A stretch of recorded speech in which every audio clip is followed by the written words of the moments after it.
Financial statements with adjustment की series में इस चैप्टर में आज मैं आपको बताने जा रहा हूँ क्वेश्चन नंबर 2।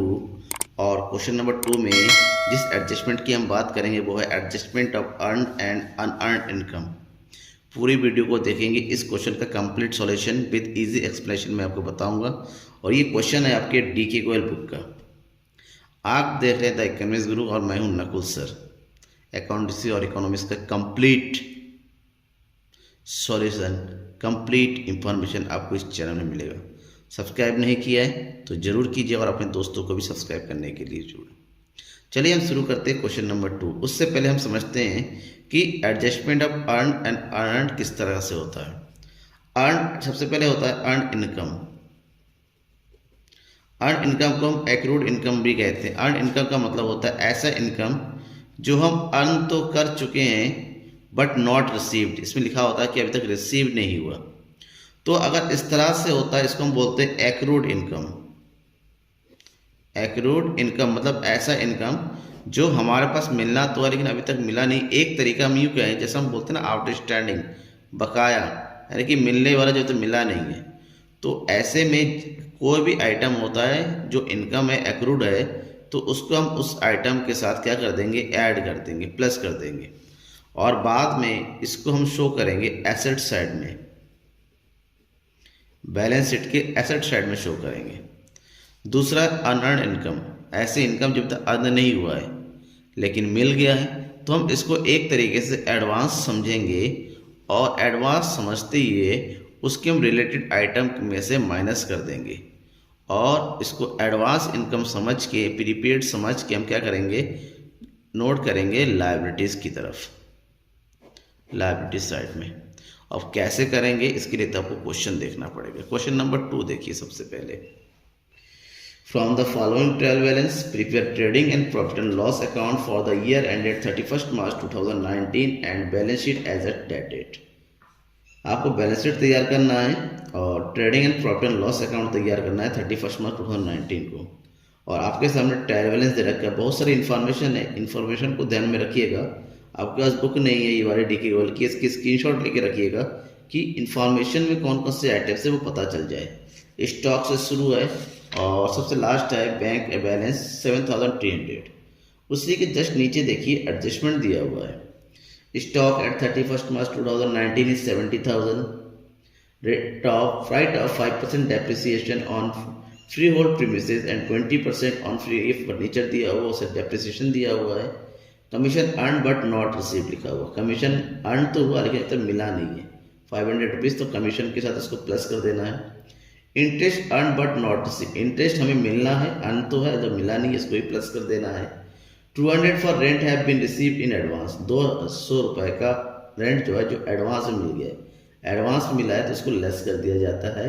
और लास्ट है charge interest on capital 6% and 500 और ड्राइंग। इंटरेस्ट ऑन कैपिटल निकालना 6% का और 500 ड्राइंग लगाना। और किस तरह से करेंगे तो ठीक है, तो सॉल्यूशन देखते हैं। आप बने रहिएगा मेरे साथ और पूरी वीडियो को देखिएगा, समझ में आ जाएगा। सबसे पहले हम बनाएंगे एक ही फॉर्मेट में trading and profit and loss account, जिसमें ट्रेडिंग अकाउंट को पहले बनाया जाता है। तो ट्रेडिंग अकाउंट में सबसे पहले हम एंट्री करते हैं ओपनिंग स्टॉक की, ओपनिंग स्टॉक, और इस पर अमाउंट दिया हुआ ओपनिंग स्टॉक का 22,300। और इसके जस्ट नीचे हम लिखते हैं परचेज, परचेज है 2,30,000। अब हम देखेंगे क्या है, परचेज रिटर्न तो नहीं दे रखा है, तो दिया हुआ है यहाँ पर, तो परचेज रिटर्न को हम क्या कर देंगे, लेस कर देंगे। परचेज रिटर्न अमाउंट है 5,200, 5,200 जो है इसको लेस कर दीजिए तो आपके पास कितना आएगा, 0.8, 9 में से 5 गया 4, 2,24,800। इन दोनों की एंट्री के बाद हम आएंगे क्रेडिट साइड में, जहाँ पर लिखेंगे हम सेल्स। सेल्स है 3,17,400 और इसमें से हम लेस कर देंगे सेल्स रिटर्न दिया हुआ है। सेल्स रिटर्न अमाउंट है 6,400, तो लेस कीजिए, बचेगा 3,11,000। सेल्स के जस्ट नीचे हम लिखेंगे क्लोजिंग स्टॉक, और क्लोजिंग स्टॉक कितना है 70,000। अब दोबारा आते हैं डेबिट साइड में। तो डेबिट ट्रेडिंग अकाउंट में जितनी भी डायरेक्ट एक्सपेंसेस है उसकी एंट्री करेंगे और साथ में देखेंगे कहीं कोई एडजस्टमेंट तो नहीं दे रखा है। तो इसमें दिया हुआ है वेजेस, और वेजेस से रिलेटेड कोई एडजस्टमेंट नहीं है, तो हम ट्रेड करिए 30,200, ठीक है ना। इसके अलावा कोई दूसरा और ऐसा नहीं आइटम जो इसमें आ सके, तो हम दोनों साइड का टोटल करेंगे। टोटल करते इधर, तो यहाँ इसका टोटल आ जाएगा 0,0,0,183, 3,81,000। अब हम करेंगे 3,81,000 में से लेस कर देंगे डेबिट साइड का टोटल, और डेबिट साइड का टोटल आ रहा है 2,77,300। लेस कीजिए कितना आ रहा है, देखिए जो भी आएगा वो होगा ग्रॉस प्रॉफिट। ग्रॉस प्रॉफिट लिखना होता है transfer to profit and loss account. कितना बच रहा है 0,07, 10 में से 7 गया 3,01, 1,03,700 एंट्री कर दीजिए, 1,03,700। ये हमारा ट्रेडिंग अकाउंट बन के तैयार है। इसी के जस्ट नीचे हम प्रॉफिट एंड लॉस अकाउंट बनाएंगे। उसके लिए जो भी ग्रॉस प्रॉफिट हमने कैलकुलेट किया उसको हम एंट्री कर देंगे क्रेडिट साइड में, बाय ग्रॉस प्रॉफिट 1,03,700। ठीक है, खाली कैलकुलेशन, इसका कोई मतलब नहीं है यहाँ पर। अब जितने भी एक्सपेंसेस दे रखे हैं इनडायरेक्ट और जितने भी इनकम है इनडायरेक्ट उसकी एंट्री करेंगे। तो एक्सपेंसेस से शुरू करते हैं। तो एक्सपेंस सब कहते हैं इंसिडेंटल ट्रेड एक्सपेंसेस दे रखा है।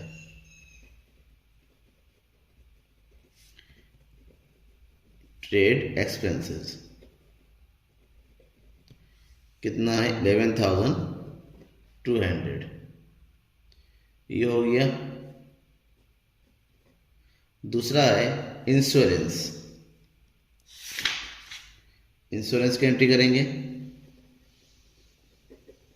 और इंश्योरेंस का अमाउंट है 1,850। उसके बाद है ऑडिट फीस, और ऑडिट फीस है 800। उसके बाद है सैलरीज, इसके रिलेटेड कोई एडजस्टमेंट नहीं है, तो जिसके एडजस्टमेंट है उसको जैसा है वैसा लिखते चलिए। उसके बाद हम लिखेंगे डिस्काउंट अलाउड,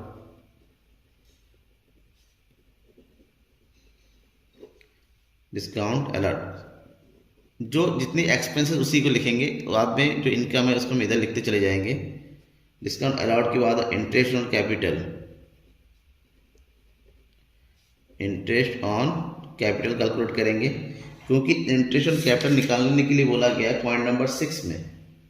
ठीक है, पॉइंट नंबर 6 में तो कैपिटल दिया जाता है। टोटल कैपिटल आपका है इसमें बुक में दिया हुआ क्वेश्चन 1,50,000, जिसका 6% का इंटरेस्ट निकालना है।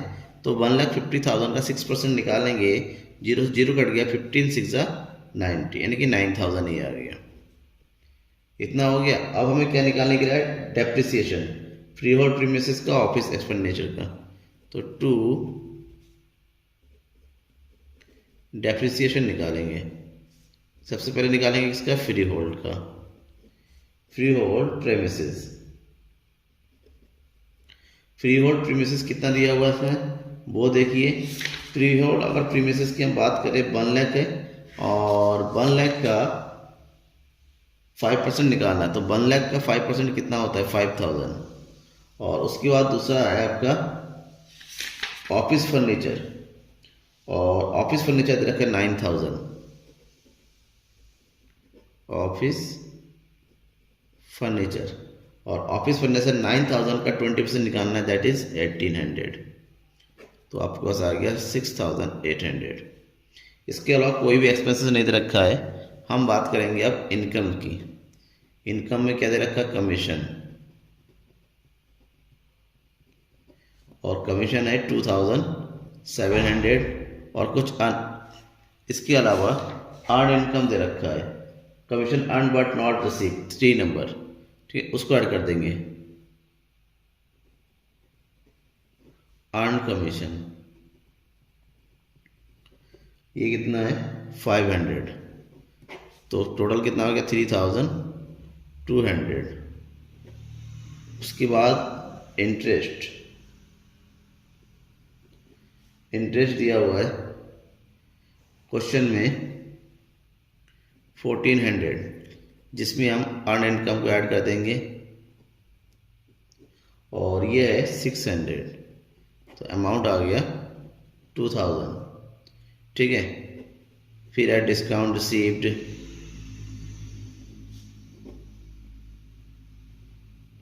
Discount received 4200। फिर है रेंट रिसीव्ड, और रेंट रिसीव हुआ 2600, जबकि इसमें कहा गया है कि कुछ रेंट है जो एडवांस है, तो एडवांस रेंट को लेस कर देंगे। एडवांस रेंट कितना है 200, तो आ जाएगा 2400। और एक चीज़ लास्ट में बचा हुआ है interest on drawing. Interest on ये पार्टनर जो होते हैं, जो मालिक होता है, उससे वसूला जाता है, ये दिया हुआ 500।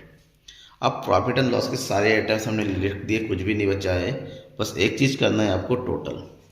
अगर हम देखते हैं इधर क्रेडिट साइड का अगर टोटल करते हैं तो ये जाएगा 1,16,000, और जबकि डेबिट साइड का टोटल करेंगे तो डेबिट साइड का जो टोटल आ रहा है वो आ रहा है 52,350। लेस कीजिए 0, 5, 9 में से 3 गया 6, 5 में से 2 गया 3, और जब बचा 10, 10 में से 5 गया, सॉरी 10 में से 11 में से 5 गया 6, 63,650 रुपीज़। ये जो आएगा ये है net profit to net profit 63,650।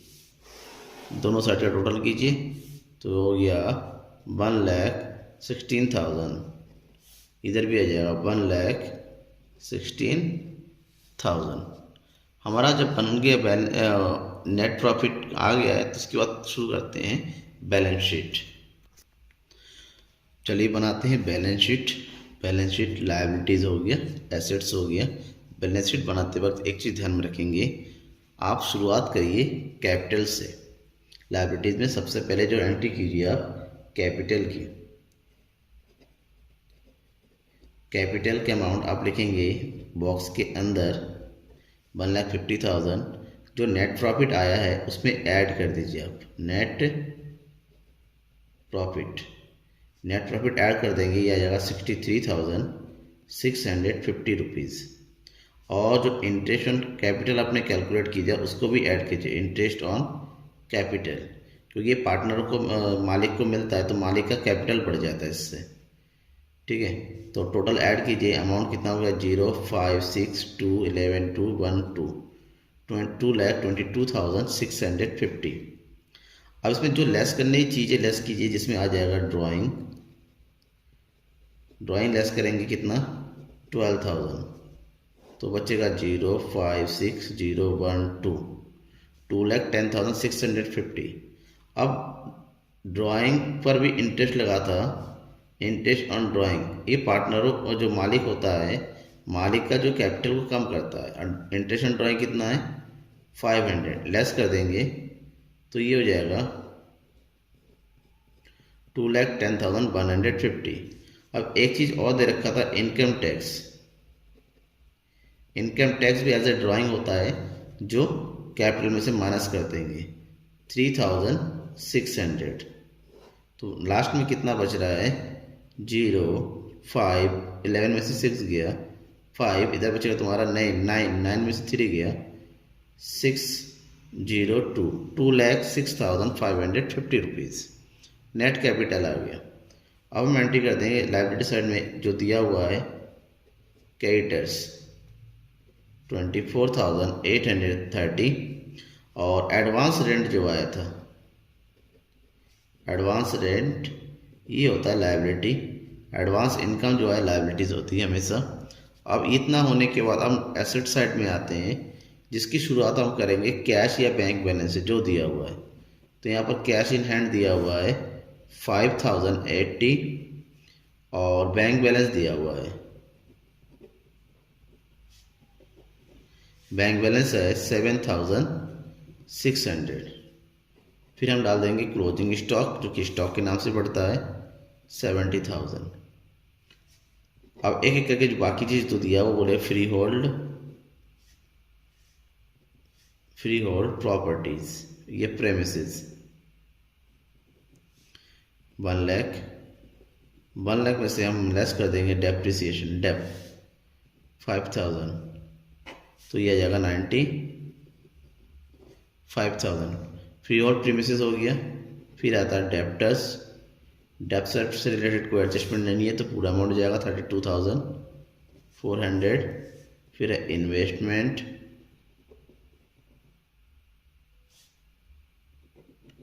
Investments का अमाउंट है 8,000। फिर है BR यानी कि बिल रिसीवेबल 5,200। एक्रूड कमीशन यानी कि अर्न